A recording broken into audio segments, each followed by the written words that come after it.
Hello दोस्तों, आज हम लोग मध्यकालीन भारत के अंतर्गत आने वाले महत्वपूर्ण टॉपिक दिल्ली सल्तनत में सरकार और प्रशासन के विषय में कुछ जानकारी लेकर आपके समक्ष उपस्थित हुए हैं। जिसमें पहला तथ्य है, दिल्ली सल्तनत में जिस प्रशासन तंत्र का विकास हुआ वह अब्बासी और उसके बाद गजनवी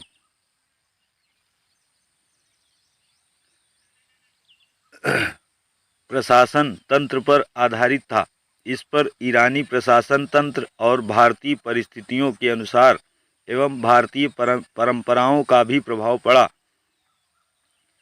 सरकार के कुछ पद अथवा विभाग पुरानी संस्थाओं की केवल उन्हें नया नाम दे दिया गया था। साथ ही तुर्कों ने अनेक नई संस्थाओं और संकल्पनाओं का भी विकास किया।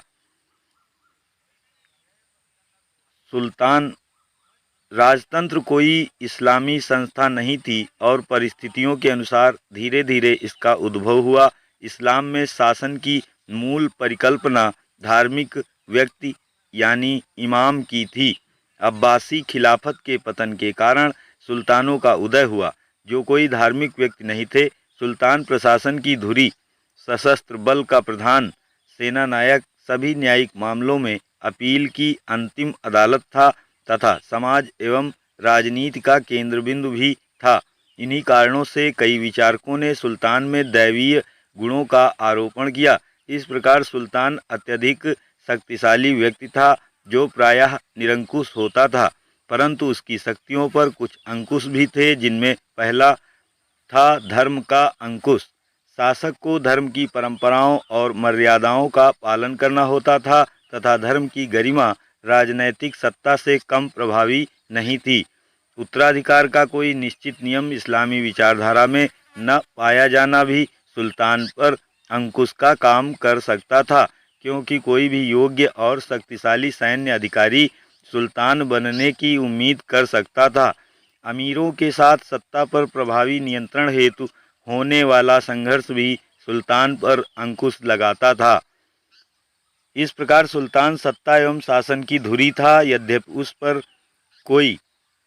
कई प्रकार के अंकुश भी थे। इन अंकुशों को स्वीकार करना सुल्तान की इच्छा पर निर्भर था।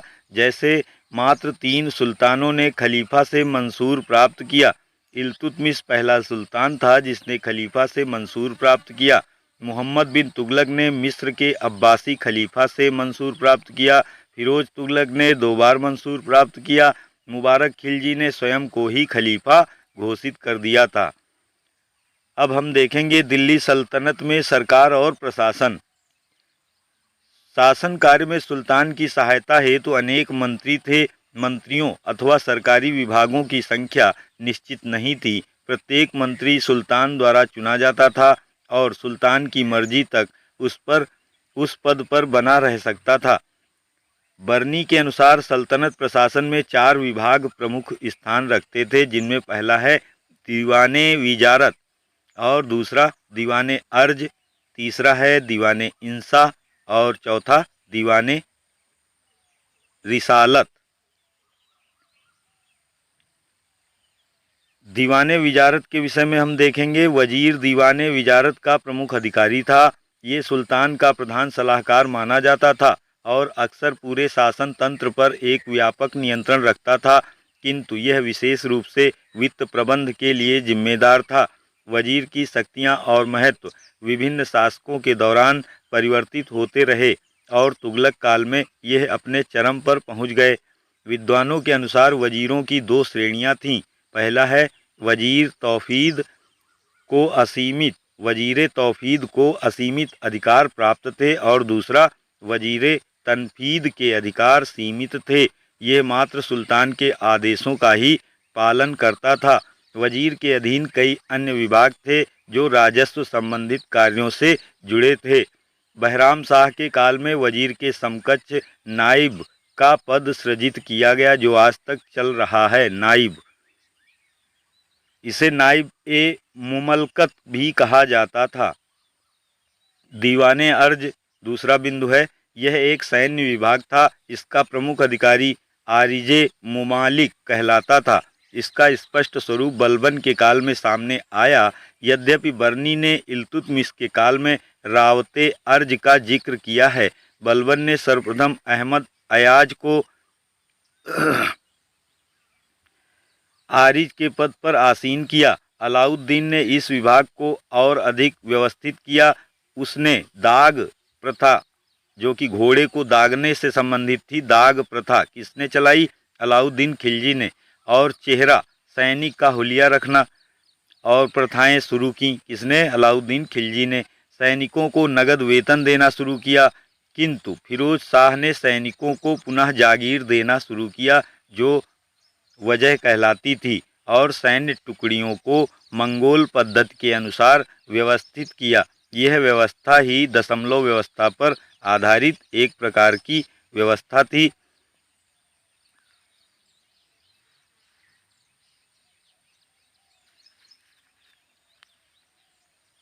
तथा आगे है, यानी 10, 100, 1000, 10, 100 या 1000 या 10,000 सैनिकों की टुकड़ियां गयासुद्दीन तुगलक ने वेतन रजिस्टर वसीयते हस्म को तैयार करवाया तथा स्वयं उसकी जांच करता था। सुल्तान के सैनिक हस्मे कल्य कहलाते थे। सामंतों, प्रांतपतियों की सेना हस्मे अतरफ कहलाती थी।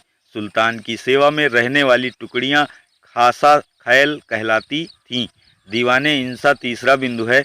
यह सूचना पत्र, व्यवहार आदि से संबंधित विभाग था। इसका प्रमुख अधिकारी दबीरे खास या दबीरे मुमालिक कहलाता था। यह कोई विदेश विभाग नहीं था, बल्कि यह शाही घोषणाओं और पत्रों के प्रसारण से संबंधित एक प्रकार का विभाग था। दबीर काफ़ी महत्वपूर्ण अधिकारी था, जो सुल्तान का करीबी और प्रायः वजीर का प्रतिद्वंदी माना जाता था। इस पद को वजीर पद पाने की सीढ़ी भी माना जाता था। दीवाने रसातल, इस विभाग के कार्य स्पष्ट रूप से परिभाषित नहीं है। इसे विदेश विभाग माना जाता है तथा यह धार्मिक मामलों से संबंधित विभाग था। इसे लोक नैतिकता का विभाग भी माना जाता था। प्रांतीय प्रशासन यहाँ हम देखेंगे, इसमें है आधुनिक अर्थों में प्रांत का जो स्वरूप है उसका विकास अकबर के समय से प्रारंभ हुआ, जब साम्राज्य को सूबों में बांटा गया। इससे पहले प्रांतों का स्वरूप बहुत ही स्पष्ट नहीं था। सुल्तान काल में सल्तनत काल में अमीरों को इक्ता दी जाती थी। बड़ी इक्ता का इक्तादार मुक्ता या वली कहलाता था। मुक्ता की स्थिति समय के साथ साथ बदलती गई। जैसे जैसे केंद्रीकरण बढ़ता गया, वैसे वैसे मुक्ता पर केंद्र का नियंत्रण बढ़ता रहा। प्रांत की केंद्र से दूरी भी एक महत्वपूर्ण कारक थी। मुक्ता के प्रमुख कार्य इक्ता का प्रशासन संभालना, वहां सेना तैयार रखना, सेना का वेतन तथा अपना खर्च निकालकर बेचा हुआ धन फवाजिल केंद्र को भेजना था। यद्यपि ये माना जाता है कि जिलों को सिख तथा उसके प्रमुख अधिकारी को सिकदार कहा जाता था तथा सिख नामक इकाई की स्थापना बलबन ने की थी, परंतु किसी समकालीन इतिहासकार ने प्रांत से नीचे की इकाई के बारे में नहीं लिखा है। इस काल में परगना 84 गांवों का समूह, सदी 100 गांवों का समूह आदि का उल्लेख मिलता है। गांव में मुकद्दम गांव का जमींदार होता था। खूत एक से अधिक गांवों का जमींदार कहलाता था। पटवारी गांव का ही अधिकारी था, जो राजस्व संबंधी बही खाते तैयार करता था। खालसा वो क्षेत्र था जो सीधे केंद्र यानी सुल्तान के नियंत्रण में होता था। अलाउद्दीन ने दान, उपहार आदि की जमीनें छीनकर खालसा में मिला ली थीं। खालसा क्षेत्रों में अलाउद्दीन ने आमिलों की नियुक्ति की, जो संभवतः परगना स्तर पर नियुक्त होता था। अगला बिंदु है राजस्व व्यवस्था। भारत में तुर्क आर्थिक व्यवस्था मुस्लिम कानून की हनफी विचारधारा के वित्तीय सिद्धांतों पर आधारित था।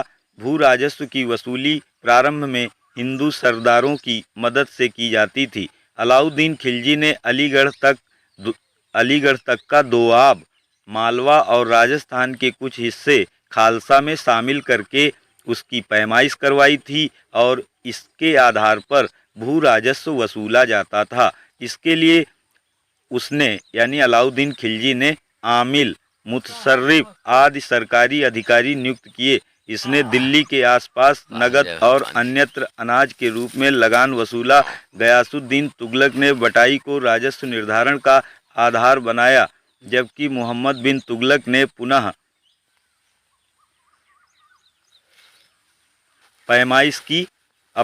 पैमाइश को अपनाया और इसे अपने पूरे साम्राज्य में लागू करने का असफल प्रयास किया। भू राजस्व निर्धारण के 3 प्रमुख तरीके थे। बटाई, जिसमें वास्तविक उपज में से राज्य के हिस्से का निर्धारण किया जाता था। इसको गल्ला, बख्ती, किस्मते गल्ला या हासिल आदि भी कहा जाता था। बटाई भी 3 प्रकार की होती थी। खेत बटाई, खड़ी फसल या फसल बोने के तुरंत बाद करों को यानी टैक्स को निर्धारित करना, और लंक बटाई, भूसे से अलग किए बिना फसल का कृषक व सरकार के बीच बंटवारा, और एक थी रास बटाई। इसमें भूसा अलग करने के बाद फसल का बंटवारा कर लिया जाता था। मसाहत भूमि की पैमाइश पर आधारित व्यवस्था थी, जिसमें जोते बोए गए जमीन की माप के आधार पर एक मानक भू राजस्व देना पड़ता था। इस प्रणाली को अलाउद्दीन खिलजी ने प्रारंभ किया था। बिसुआ की मानक इकाई भी इसी के दरमियान बनाई गई थी। अगला है मुक्ताई लगान निर्धारित करने की मिश्रित प्रणाली थी। यह हिस्सा बांट प्रणाली पर आधारित था। न्याय एवं दंड व्यवस्था से संबंधित इसमें देखेंगे मुस्लिम कानून के 4 स्रोत हैं: कुरान, हदीस, इजमा तथा कयास। कुरान मुस्लिम कानून का प्रमुख स्रोत है। हदीस पैगंबर के कथनों एवं कार्यों का संकलन है। इजमा यानी मुजताहिद द्वारा व्याख्या किया गया कानून, और कयास यानी तर्क या विश्लेषण पर आधारित कानून है।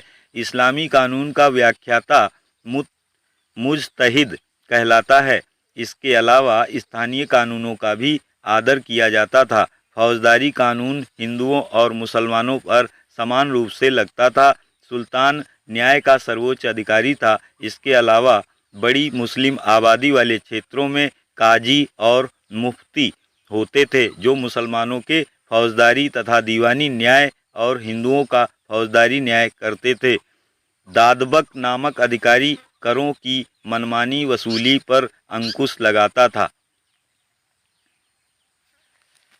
इस प्रकार हम आगे देखेंगे दीवाने विजारत से संबंधित अधिकारी और इनके विभाग। मुशर्रिफ मुमालिक यह महालेखाकार था तथा आय का हिसाब रखता था। मुस्तौफी मुमालिक यह महालेखा परीक्षक था और व्यय का हिसाब रखता था। दीवाने अमीर को ही मोहम्मद तुगलक ने कृषि को बढ़ावा देने के लिए इसकी स्थापना की थी। दीवाने वकूफ़ जलालुद्दीन खिलजी ने व्यय के कागजात की देखभाल हेतु इसकी स्थापना की।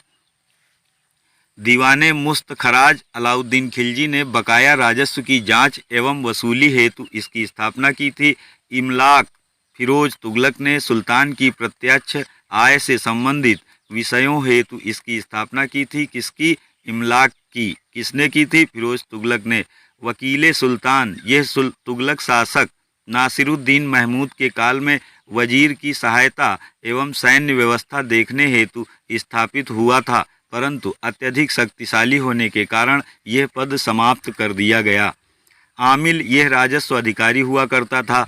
मजमुआदार यह आय व्यय को ठीक रखता था और उधार का हिसाब भी रखता था। अन्य प्रमुख अधिकारी और इनके विभागों के विषय में हम समझेंगे। अमीरे आखुर ये शाही घुड़साल का अधीक्षक था। दरोगाए पील हाथियों से संबंधित अधिकारी हुआ करता था। सरजादार सुल्तान के अंगरक्षकों का नायक कहलाता था। कौन? सरजादार। दीवाने बरीद ये गुप्तचर विभाग इसका प्रमुख अधिकारी हुआ करता था। बरीदे मुमालिक था। और अगला है मुन्हियान, यह भी गुप्तचर थे जिनको अलाउद्दीन ने नियुक्त किया था, अपॉइंट किया था। दीवाने कजा न्याय विभाग कहलाता था। सद्र उस सुदूर धार्मिक मामलों में सुल्तान का प्रमुख परामर्शदाता इस्लामी नियमों को लागू करवाता था। अगला है अमीर हाजिब, यह बारबक भी कहलाता था। यह दरबारी शिष्टाचार से संबद्ध था। दीवाने रियासत बाजार नियंत्रण व्यवस्था को कार्यान्वित करने हेतु अलाउद्दीन खिलजी ने इसे स्थापित किया। किसको? दीवाने रियासत को। मुहतसिब यह सद्र के अधीन था। लोगों के आचरण, माप तौल, नियंत्रण से संबद्ध ये एक प्रकार का अधिकारी था। वकीले दर अत्यंत महत्वपूर्ण अधिकारी जो शाही हरम और शहजादों से संबद्ध था। कौन? वकीले दर। मीरे इमारत फिरोज तुगलक ने निर्माण हेतु इसकी स्थापना की और मलिक गाजी सहना को इसका प्रमुख बनाया। दीवाने इमारत यह लोक निर्माण विभाग था। दीवाने बंदगान ये दास विभाग हुआ करता था। इसकी स्थापना फिरोज तुगलक ने की थी। काजी उल कुज्जात न्याय विभाग का प्रमुख अधिकारी हुआ करता था। सहनाए मंडी बाजार मूल्य नियंत्रण, बांट माप की जांच करता था। कौन? सहनाए मंडी।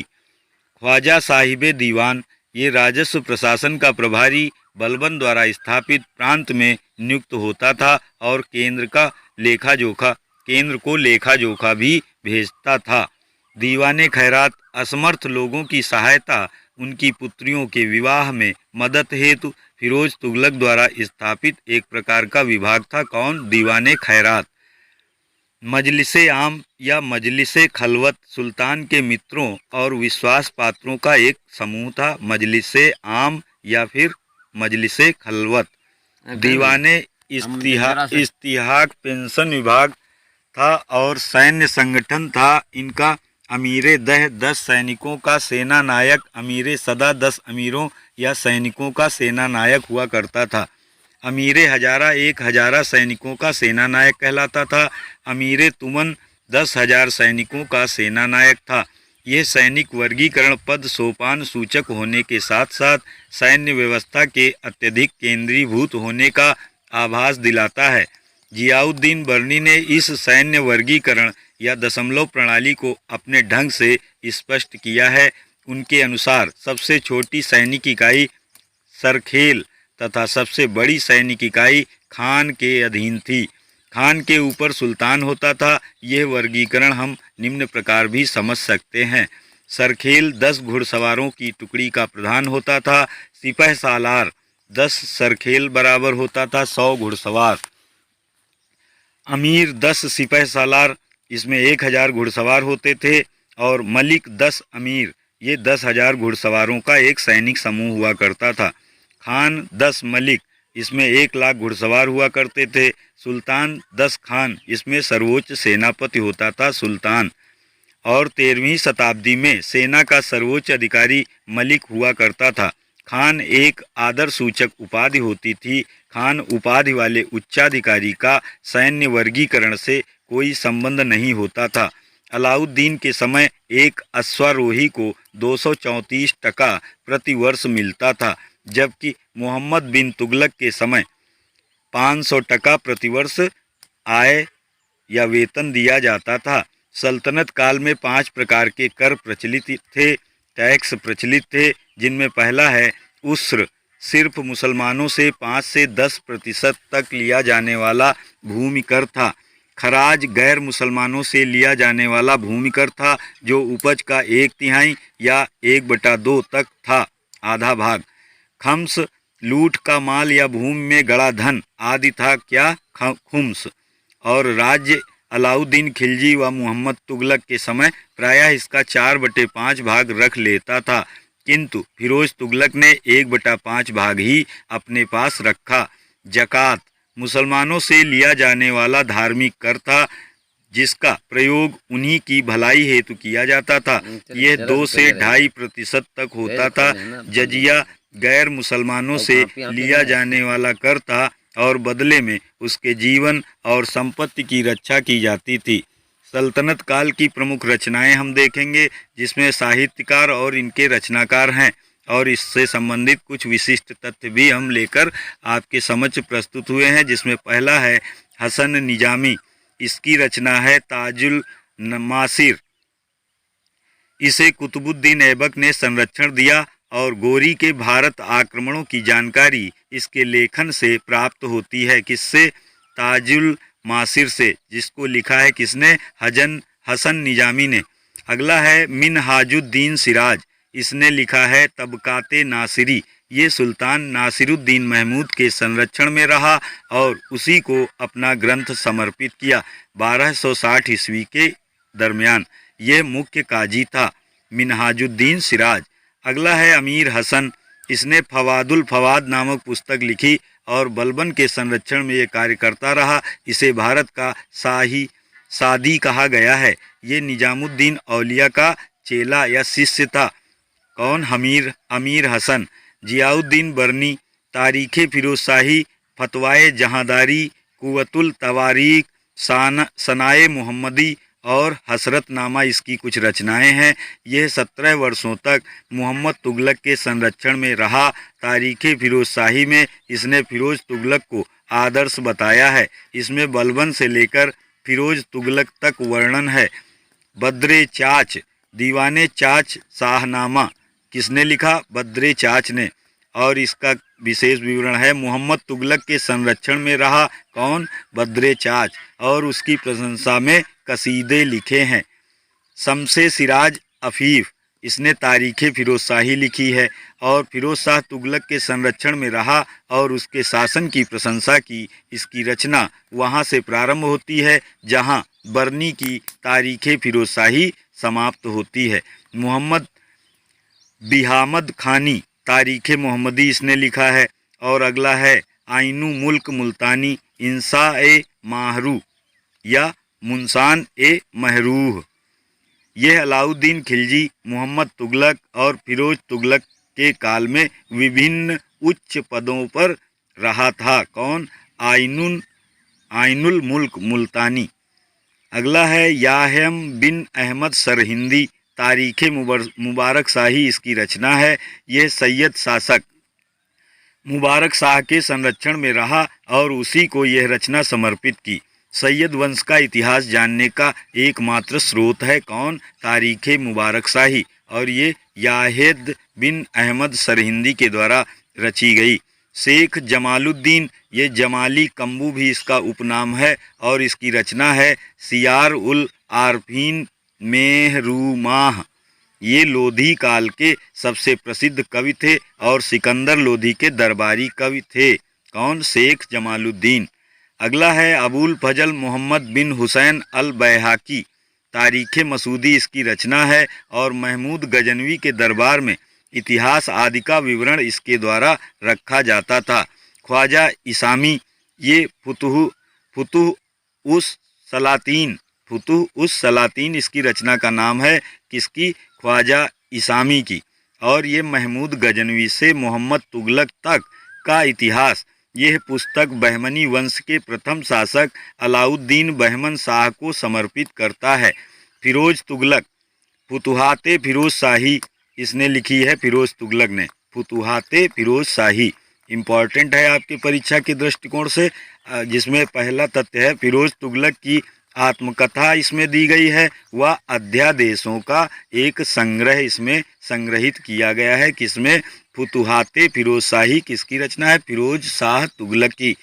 अगला है अज्ञात लेखक। सिराते फिरोज शाही लिखी है किसी अज्ञात लेखक ने, जिसके विषय में इतिहासकारों को इसका ज्ञान नहीं हो पाया है कि ये पुस्तक किसके द्वारा लिखी गई है, जो कि फिरोज तुगलक के बारे में वर्णित करता है।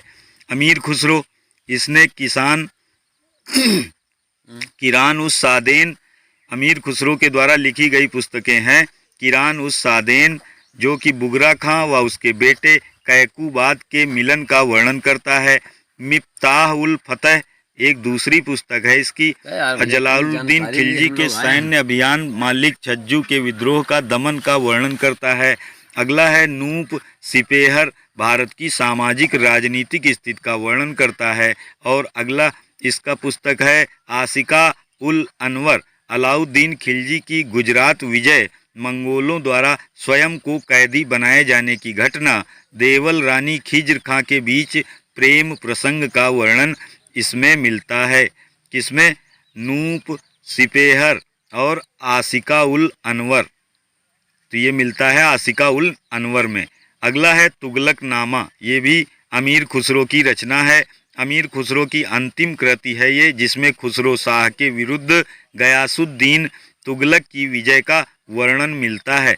अगला है अमीर खुसरो की पुस्तक लैला मजनू, सीरी फरहाद, आईने सिकंदरी, हस्त बहिश्त, तारीखे दिल्ली, ये भी कुछ महत्वपूर्ण अमीर खुसरो की रचनाएं हैं जिनका आप देख लीजिएगा, ये अक्सर परीक्षाओं में पूछी जाती हैं। अगला है इब्न बतूता, किताबुल रेहला इसकी रचना है और ये एक प्रकार का यात्रा वृतांत है जिससे तत्कालीन भारत के विषय में हमें बहुत अधिक जानकारी प्राप्त होती है। फिरदौसी, इसने शाहनामा की रचना की थी। महमूद गजनवी के राज्य शासन आदि से संबंधित वर्णन इसमें मिलता है। अगला है सल्तनत काल के महत्वपूर्ण निर्माण कार्य। एक तरफ इसमें सूची में इमारत का नाम और उसके निर्माता और संबंधित विशिष्ट तथ्य दिए गए हैं, जिसमें पहला है कुव्वतुल इस्लाम मस्जिद। ये इमारत है कुव्वतुल इस्लाम मस्जिद, तो इसका निर्माण कराया था कुतुबुद्दीन ऐबक ने। ये पहले एक जैन मंदिर एवं बाद में विष्णु मंदिर था। 1197 ईस्वी में यह मस्जिद बनी। दिल्ली राय पिथौरा किले के स्थल पर इंडो इस्लामिक शैली में निर्मित पहला स्थापत्य था। इल्तुतमिश व अलाउद्दीन खिलजी ने इसका विस्तार किया था। 2.5 दिन का झोपड़ा, ये भी कुतुबुद्दीन ऐबक के काल में बनी। 1200 ईस्वी में अजमेर में निर्मित यह पहले एक मठ या विहार हुआ करता था जो कि संस्कृत विद्यालय था। इसकी दीवार पर विग्रहराज चतुर्थ द्वारा रचित संस्कृत नाटक हरिकेल के अंश आज भी उद्धृत हैं। कुतुब मीनार, कुतुबुद्दीन ऐबक द्वारा प्रारंभ, इसके शासनकाल में कुतुब मीनार का प्रारंभ हुआ कुतुबुद्दीन ऐबक के समय। 1197 ईस्वी में प्रारंभ कुतुब मीनार का किया गया एवं 1232 ईस्वी में इल्तुतमिश द्वारा इसे पूर्ण कराया गया। संभवतः इसे यह नाम सूफी संत कुतुबुद्दीन बख्तियार काकी से मिला। इसके छज्जे स्टेलेक्टाइट हनीकोमिंग तकनीक द्वारा मीनार से जुड़े हैं। इसके आधार पर एक पुरालेख पर फजल इब्न अबूल माली का नाम भी मिलता है। विद्युताघात के कारण इसकी एक मंजिल क्षतिग्रस्त हो गई, जिसकी मरम्मत करवाने के साथ साथ फिरोज तुगलक ने एक अन्य 5वीं मंजिल भी जोड़ दी थी, जो कि 1506 ईस्वी में जोड़ी गई थी। यहाँ पे 1506 नहीं होगा, 1506 ईस्वी में सिकंदर लोधी ने इसकी मरम्मत करवाई। अब इसकी ऊंचाई 234 फीट है। प्रारंभ में इसे 4 मंजिला व 125 फीट का बनाया गया था, किंतु वर्तमान में इसकी ऊंचाई 234 फीट हो गई है। अगला है इल्तुतमिश का मकबरा। इसका निर्माण इल्तुतमिश के शासनकाल में हुआ। दिल्ली स्थित एक कक्षीय एक कमरे का मकबरा 1234 ईस्वी में बना, जो लाल पत्थर से बनाया गया था। इसमें हिंदू और इस्लामी वास्तुकला का मिश्रण मिलता है।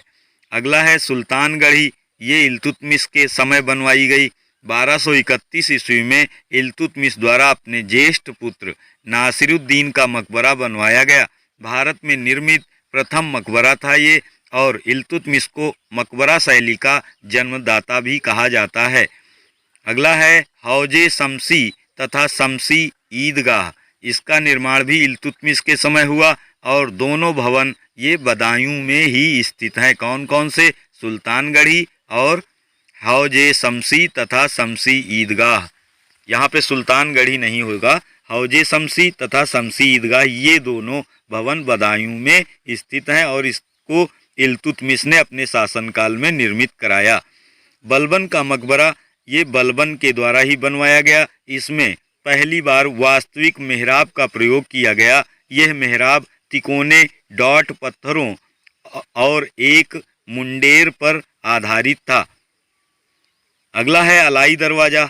ये अलाउद्दीन खिलजी के समय इसका निर्माण हुआ। यह कुव्वतुल इस्लाम मस्जिद का दक्षिणी प्रवेश द्वार था।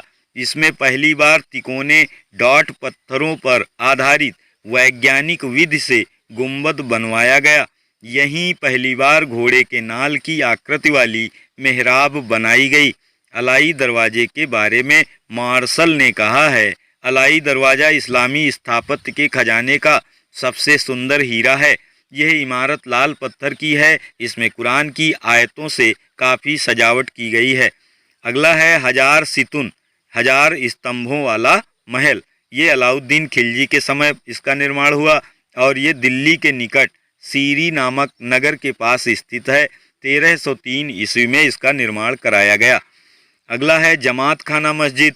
ये भी अलाउद्दीन खिलजी के शासनकाल में निर्मित हुई और तत्कालीन मस्जिदों में सबसे बड़ी यह पहली ऐसी मस्जिद है जो पूर्णतः इस्लामी विचारों के अनुसार बनी थी। यह दिल्ली में निजामुद्दीन औलिया की दरगाह के पास स्थित है जो लाल पत्थर से बनी है।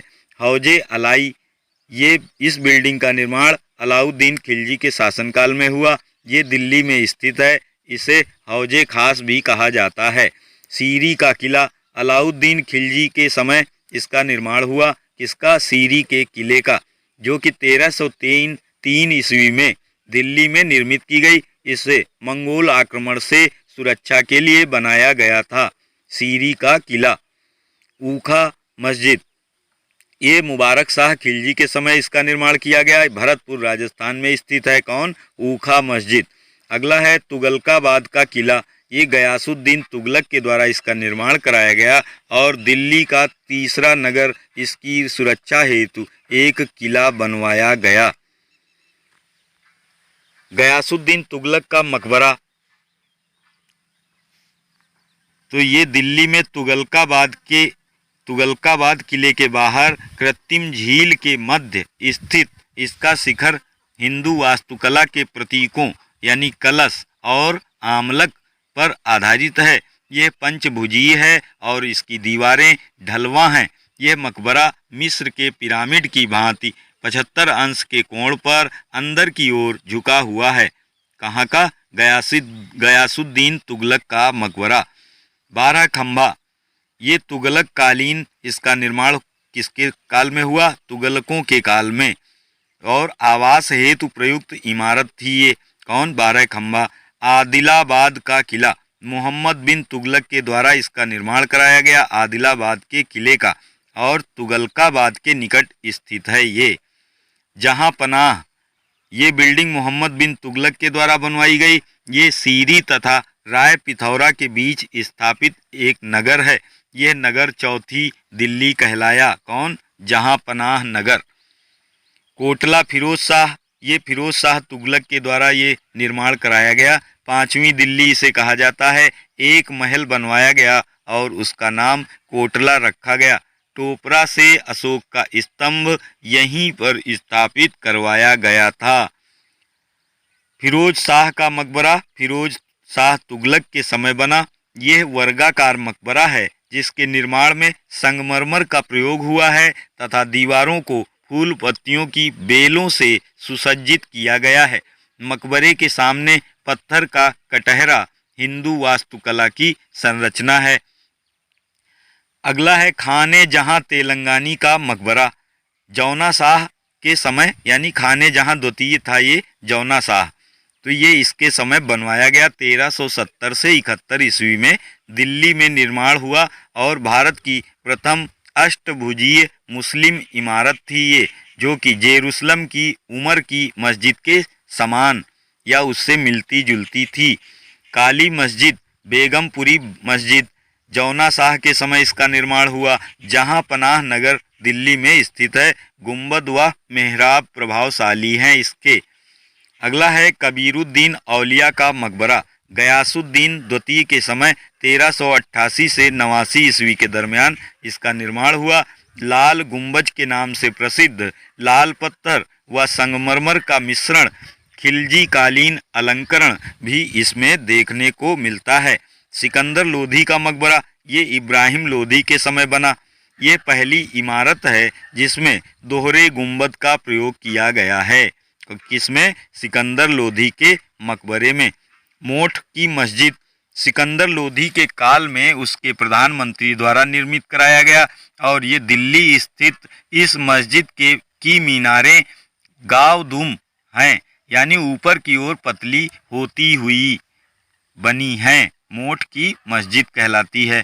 इब्राहिम लोधी का मकबरा, ये बाबर के समय बना और ये पानीपत नामक स्थान पे बनाया गया।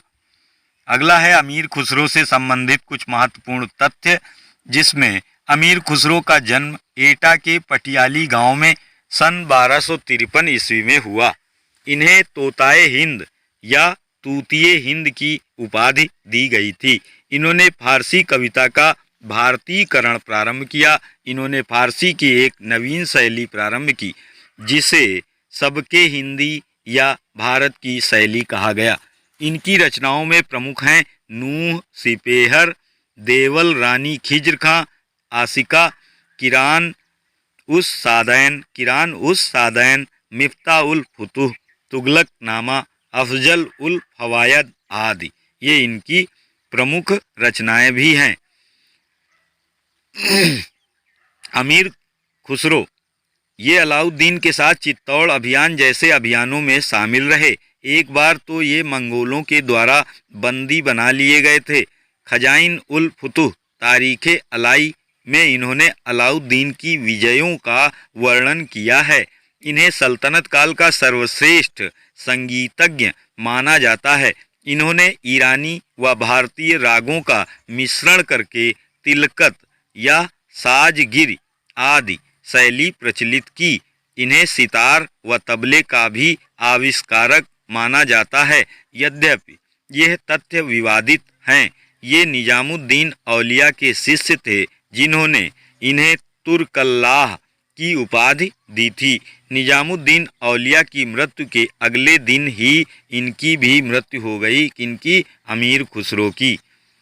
अब हम देखेंगे संगीत कला से संबंधित इस काल में सल्तनत काल में।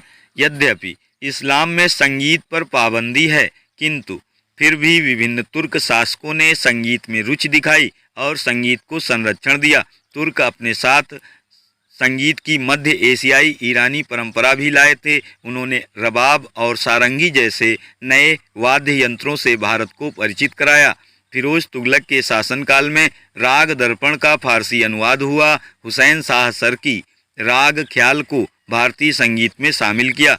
इसी के संरक्षण में संगीत शिरोमणि नामक ग्रंथ की रचना हुई थी।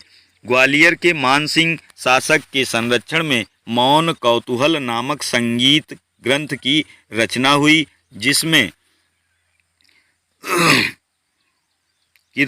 जिसमें मुसलमानों द्वारा लाई गई नई संगीत पद्धतियों का भी उल्लेख है। हसन देहलवी को अपनी उच्च श्रेणी की गजलों के कारण भारत का सादी कहा गया है। चिंतामणि को बिहारी बुलबुल की उपाधि दी गई। चैतन्य महाप्रभु ने कीर्तन शैली को जन्म दिया, जो संपूर्ण उत्तर भारत में लोकप्रिय हो गई। गुनयाक्त उत मुनियास भारतीय मुस्लिम विद्वान द्वारा संगीत पर लिखी गई पहली पुस्तक है। सूफी संत पीर बोधन इस समय के महानतम संगीतकारों में से एक थे। अब हम उपरोक्त तथ्यों के आधार पर कुछ महत्वपूर्ण बहुविकल्पीय प्रश्न लेकर आपके समक्ष उपस्थित हुए हैं, जिससे हमारा सेल्फ चेक भी हो जाएगा। जिसमें पहला प्रश्न है, निम्नलिखित युग्मों में से कौन सा सही रूप में सुमेलित है? दीवाने बंदगान फिरोज तुगलक के समय, दीवाने मुख्तखराज बलबन, दीवाने कोही अलाउद्दीन खिलजी, दीवाने अर्ज मोहम्मद तुगलक। तो इसमें सही विकल्प होगा ऑप्शन ए, दीवाने बंदगान फिरोज तुगलक। ये यहाँ पर बिंदु सही सुमेलित है। अगला प्रश्न है, सल्तनत काल में भू राजस्व का सर्वोच्च ग्रामीण अधिकारी था कौन? चौधरी, रावत, मलिक या पटवारी? तो ये था ऑप्शन ए, चौधरी। सल्तनत काल में भू राजस्व का सर्वोच्च ग्रामीण अधिकारी चौधरी हुआ करता था, जो वर्तमान में अब लेखपाल के नाम से जाना जाने लगा है। अगला है, नई फारसी काव्य शैली सबके हिंदी अथवा हिंदुस्तानी शैली के जन्मदाता थे कौन? जियाउद्दीन बरनी, अफीफ इसामी, अमीर खुसरो। तो इसमें सही विकल्प होगा ऑप्शन डी, अमीर खुसरो। नई फारसी काव्य शैली सबक ए हिंदी अथवा हिंदुस्तानी शैली के जन्मदाता थे अमीर खुसरो। इम्पॉर्टेंट MCQs है ये। अगला प्रश्न है, निम्न कथनों पर विचार कीजिए। हिंदू देवी देवताओं तथा मुस्लिम संतों की प्रशंसा में रचित गीतों का संग्रह किताब ए नौरस इब्राहिम आदिल शाह सेकंड द्वारा लिखा गया था। और अगला कथन है, भारत में कव्वाली के नाम से जानी जाने वाली संगीत शैली के प्रारंभिक रूप के आरंभकर्ता अमीर खुसरो थे। इन कथनों में से कौन सा या कौन से सही हैं ये हमें बताना है। तो इसमें सही हो जाएगा ऑप्शन सी, पहला व दूसरा, यानी ये दोनों बिंदु यहाँ पर सही दिए गए हैं, दोनों कथन। अगला प्रश्न है, निम्नलिखित पर विचार करें। तुगलकाबाद का किला, लोधी गार्डन, कुतुब मीनार, फतेहपुर सीकरी। सही कालानुक्रम जिसमें इनका निर्माण हुआ है उस हिसाब से इसको सेट करना है कि सबसे पहले किसका निर्माण हुआ और उसके सबसे अंत में किसका हुआ और सबसे मध्य में किसका निर्माण हुआ, ये यहाँ पे प्रश्नानुसार बताना है। तो इसमें सही विकल्प हो जाएगा ऑप्शन बी, तीसरा, पहला, दूसरा, चौथा। सबसे पहले कुतुब मीनार का निर्माण हुआ और उसके बाद तुगलकाबाद का किला और उसके बाद लोधी गार्डन और सबसे अंत में इन प्रश्नानुसार फतेहपुर सीकरी का निर्माण हुआ। तो यहाँ अगला प्रश्न है, सुमेलित कीजिए सूची फर्स्ट और सूची सेकंड। इस सूची फर्स्ट में इमारतें दी गई हैं और सूची सेकंड में उनके निर्माता शासक दिए गए हैं। कुव्वतुल इस्लाम मस्जिद, लाल महल, हजार सितुन, अतारकिन दरवाजा। तो इसमें कूट के माध्यम से इसका सही उत्तर बताना है। तो इसमें ऑप्शन हो जाएगा ए, चौथा, पहला, दूसरा, तीसरा। कुव्वतुल इस्लाम मस्जिद का निर्माण हुआ कुतुबुद्दीन ऐबक के समय इसका निर्माण प्रारंभ किया गया, किंतु इसे पूर्ण कराया इल्तुतमिश ने। अगला है लाल महल, ये बलबन इसका निर्माता था। और हजार सितुन का निर्माण अलाउद्दीन के समय हुआ। अतारकिन का दरवाज़ा जो था इसका निर्माण इल्तुतमिश के समय पूरे रूप में हुआ था, किंतु यहाँ पर कुव्वतुल इस्लाम मस्जिद जो है इसका निर्माण कुतुबुद्दीन ऐबक के समय हुआ। अगर कुतुब मीनार पूछता तो इसका निर्माण कुतुबुद्दीन ऐबक ने प्रारंभ करवाया, किंतु इसे पूर्ण किसने कराया, तो वो कराया था इल्तुतमिश ने, रजिया सुल्तान के फादर ने। यहाँ पे ये हमारा अंतिम प्रश्न था। आज का सेशन हम यहीं समाप्त करते हैं। यदि हमारा चैनल KDGS पॉइंट सब्सक्राइब न किया हो और अपने मित्रों को शेयर न किया हो तो कृपया सब्सक्राइब कर लें और शेयर कर दें, जिससे हमारे वीडियो की जानकारी आपके मित्रों तक भी पहुंच सके। धन्यवाद। स्वस्थ रहें, मस्त रहें।